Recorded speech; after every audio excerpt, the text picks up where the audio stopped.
వంచి నమస్కారం ఎందుకు చేస్తున్నా అంటే ఈ గెలుపు ఖచ్చితంగా మీది మాత్రమే, మీరు మాత్రమే కొట్లాడి గెలిచినారు.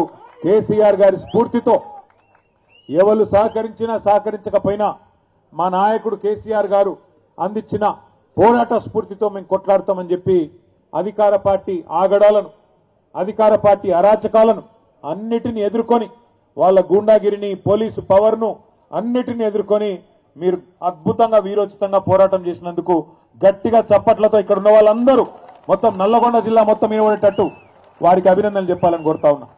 గెలిచిన వారికి, స్వల్ప తేడాతో ఓడిన వారికి, గెలిచి ఓడిన వారికి పేరు పేరున అందరికీ అభినందనలు. ఎందుకంటున్నా అంటే దగ్గర ఇప్పుడే మా భూపాల్ రెడ్డి అన్న చెప్పినట్టు ఒక 1000-1500 గ్రామాల్లో నిజానికి మనం గెలిచినాం. కానీ లంగతనంతో చిల్లర మల్లర మరి అధికారులను అడ్డం పెట్టుకొని కావాలని తిమ్మిని బమ్మిని చేసి గెలిచిన వాళ్ళని కూడా ఓడిపోయినట్టుగా రీకౌంటింగ్ లో ఓడగొట్టింది కాంగ్రెస్ ప్రభుత్వం. అయినప్పటికీ దాదాపు రాష్ట్ర వ్యాప్తంగా చూసినట్టయితే మరి ముఖ్యమంత్రి కాలికి బల్పం కట్టుకొని 2 ఏళ్ల విజయోత్సవాల పేరిట జిల్లా జిల్లా తిరిగిండు.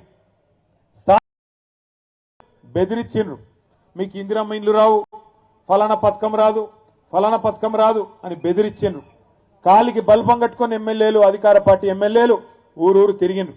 ఇంకా చాలా రకాలుగా అధికార యంత్రాంగాన్ని అడ్డం పెట్టుకొని బెదిరించినారు. ఇన్ని చేసిన రాష్ట్ర వ్యాప్తంగా నిజాయితీగా కనుక ఎన్నికలు జరిగింటే 60% టచ్ అయ్యేది. అయినప్పటికీ దగ్గర 35-40% స్థానాల్లో ఇవాళ బీఆర్ఎస్ గెలిచింది అంటే దానికి కారణం మీరు మీరు మీరు అనే మాట మళ్ళొక్కసారి నేను విజ్ఞప్తి చేస్తా ఉన్నా. నిజంగా మీ పోరాట స్ఫూర్తి ఇలా పార్టీ నాయకత్వం మొత్తానికి కాంగ్రెస్ పార్టీకి ముచ్చెమటలు పట్టించింది. అందుకే జిల్లా పరిషత్ ఎన్నికలు పెట్టాలంటే, మండల పరిషత్ ఎన్నికలు పెట్టాలంటే కాంగ్రెస్ ముఖ్యమంత్రికి, కాంగ్రెస్ పార్టీకి భయమయ్యి ఇలా తప్పించుకొని పారిపోతా ఉన్నారు.